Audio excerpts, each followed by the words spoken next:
Welcome back to the Stock Indicator Simplified Series. Today we are looking at price gap.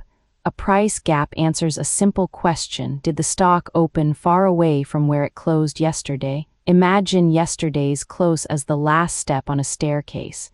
If today's open starts on a much higher step, there is empty space between the two prices. That is a gap up. If today's open starts much lower, that is a gap down. Gaps often happen because something changed while the market was closed.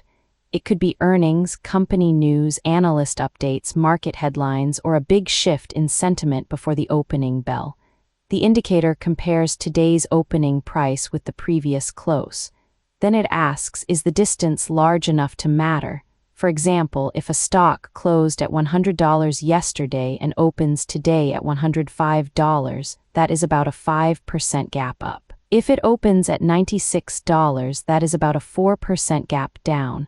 On a chart, the easiest way to see it is to draw a line at yesterday's close. When the next candle begins far above or below that line, the empty space is the gap. Traders watch gaps because they can point to strong new information. A gap up may show buyers are reacting quickly. A gap down may show sellers are in control or risk is rising. But here is the trap: not every gap keeps going.